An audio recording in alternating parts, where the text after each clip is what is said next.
Welcome back to Real Talk English. I'm Alex. And I'm Jamie. And today's topic sounds light, but I think it connects to a lot of pressure that adults quietly feel. Yes, today we're talking about free time. Not hobbies in a perfect, impressive way, but how people actually talk about free time in everyday English. I'm glad we're talking about this because whenever someone asks me, "What do you do in your free time?" I notice that I pause. Not because I don't understand the question, but because I'm choosing how honest to be. That pause is very common, and it's an important moment in conversation. In English, that question isn't really asking for a list of activities. It's asking for a small window into your life right now. That makes sense, because my answer changes depending on how tired I am, not just what I like. Exactly. And that's why the most common answers are actually very simple. People say things like, "I just relax," or "I don't do much," or "I mostly rest." These are not weak answers. They're normal adult answers. I used to think "I don't do much" sounded negative, like I was admitting something bad about myself. But I hear people say it now with confidence, especially people who work a lot. Right. Tone changes everything.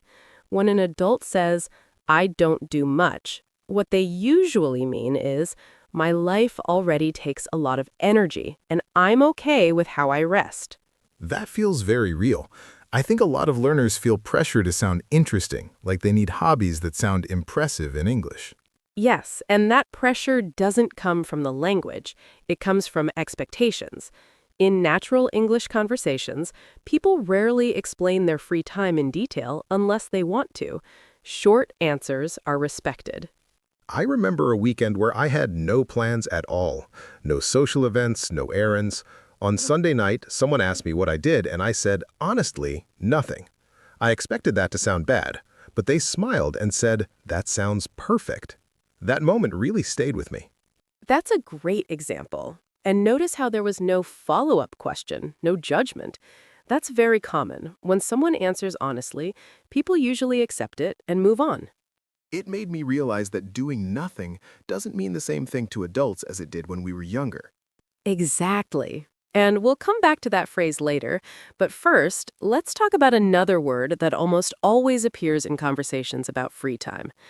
Busy. Yes, I say that word all the time without thinking. Most adults do. Even if the question is about free time, people often start their answer with, "I've been really busy lately." I do that almost automatically. It's like I'm explaining myself before anyone questions me. That's because busy has become emotional language in English. It doesn't only mean your schedule is full, it often means your energy is low or your mind is full. That explains why someone can say they're busy even if they didn't do much physically. Exactly. That's also why people use a very useful phrase, "I've had a lot going on." I love that phrase. It feels honest, but it doesn't invite questions. That's why it's used. "I've had a lot going on" communicates that life required energy without giving details. It's respectful to yourself and to the listener. As a learner, that phrase helped me a lot, because sometimes I don't want to explain everything in English, I just want to be truthful and move on. And that's exactly how native speakers use it. Now, another emotion that often appears around free time is guilt. Yes. Even when I finally have time to rest, part of my brain says, you should be doing something useful. That guilt shows up very clearly in language. People say things like, "I didn't do much, unfortunately," or "I was kind of lazy this weekend," or "I should have been more productive." Those sentences aren't really about activities, they're about judgment. It's like we apologize for resting. Exactly. But there's another way people talk about rest, and it sounds very different.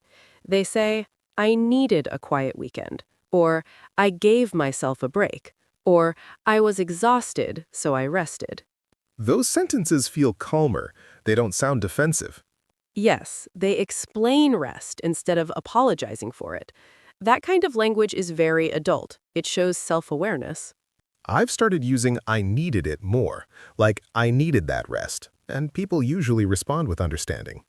Because it makes sense. Now, let's talk about one of the most common free time activities, watching TV or shows.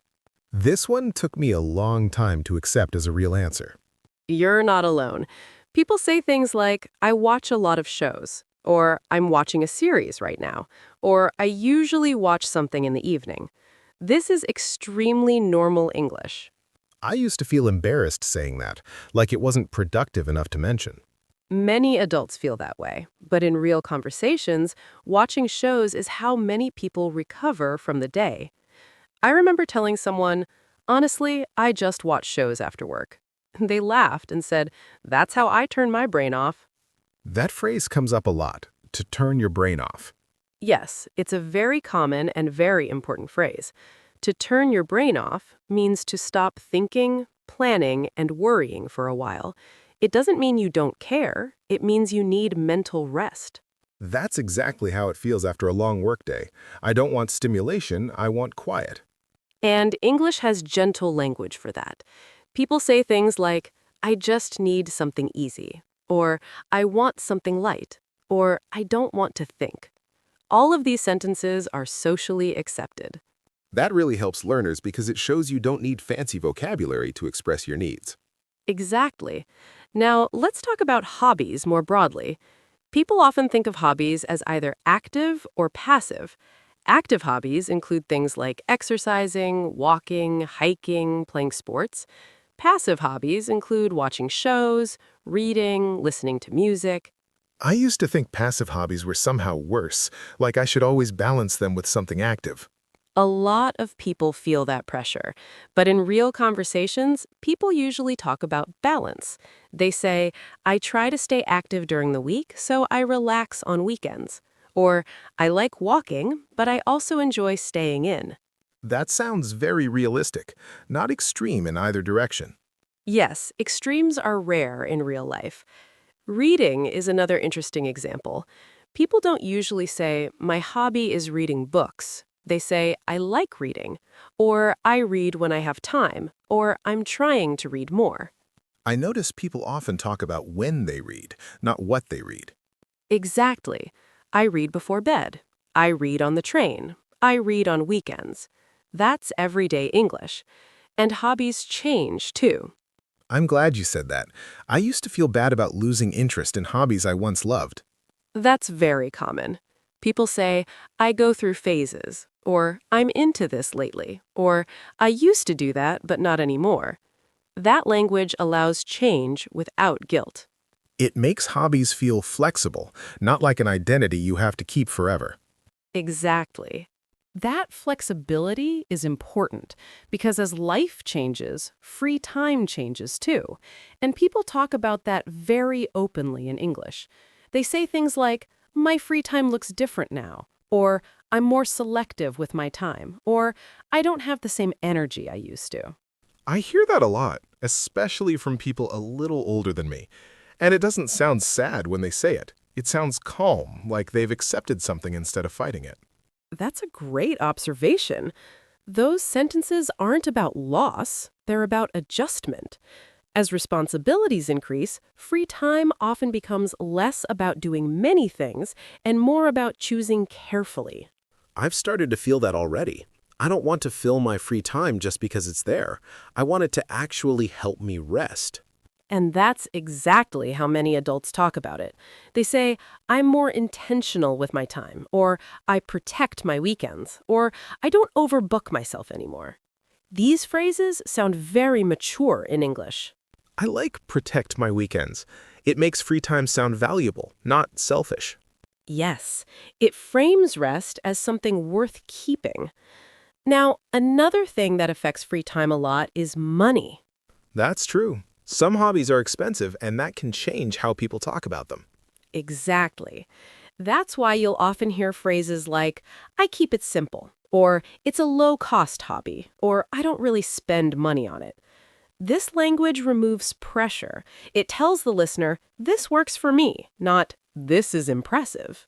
As a learner, that really helps, because sometimes I feel like hobbies need to sound exciting or expensive to be worth mentioning. In real life, most people's hobbies are simple. Walking, cooking at home, listening to music, spending time with family or friends. And people talk about them simply. I've noticed that when people talk about walking, they don't even call it exercise. They just say, I like going for walks. Yes, that's very common. I go for walks sounds relaxed. It's about movement, not performance. That kind of language feels very accessible for learners. Exactly. Now, let's talk about trying new things. People often say, I've been thinking about trying something new, or I might pick something up. That phrase, pick something up, is very casual. I like it because it doesn't sound like a commitment. It sounds like curiosity. That's exactly how it's used. It means you might try something, see how it feels, and decide later. There's no pressure to be good at it. That's comforting because sometimes learners feel like hobbies have to become skills. In real life, many hobbies stay small and personal, and that's okay. Now, some people don't really have hobbies at all. I'm glad you're bringing this up because that's something people don't say openly very often. Yes, but it's very real. People say, I don't really have hobbies, or I just live my life, or I keep busy with everyday things. These sentences are honest and socially acceptable. They don't sound defensive when you hear them in real conversations. Exactly. The key is tone. If you say it calmly, people accept it. Now, let's go back to a phrase we mentioned earlier, doing nothing. This phrase really changed for me over time. When I was younger, doing nothing sounded negative, like wasted time. That's very common. But listen to how adults use it. They say, I did nothing this weekend and it was amazing. Or, I stayed home and did nothing. These sentences usually come with relief, not shame. When I hear it now, I understand it differently. Doing nothing means no decisions, no expectations, no pressure. Exactly. Doing nothing often means recovery. It means letting your mind and body reset. I think that's something learners really need to hear because language isn't just about words, it's about permission. That's a very important point. Language reflects values, and modern English includes a lot of language that allows rest. Another important aspect of free time is whether it's spent alone or with others. I used to think wanting to be alone meant something was wrong with me. A lot of people think that, but English has very neutral language for this. People say, I need some alone time, or I enjoy quiet time, or I'm a bit of a homebody.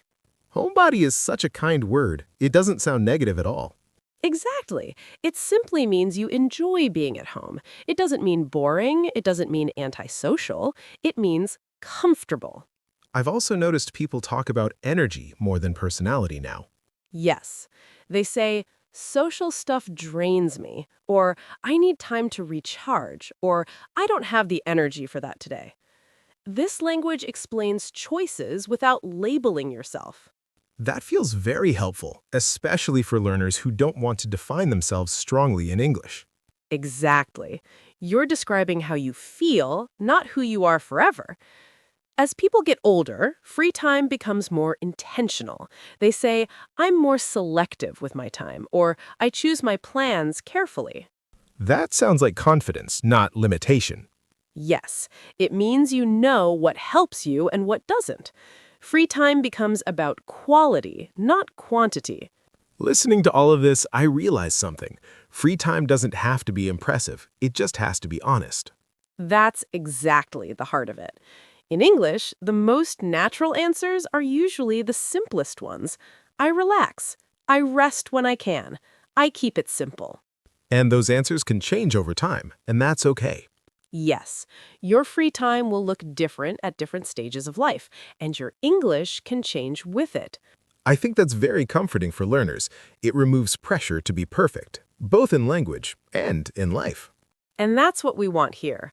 Honest language, real conversations. No performance. Thanks for spending part of your free time with us today. We're really glad you're here.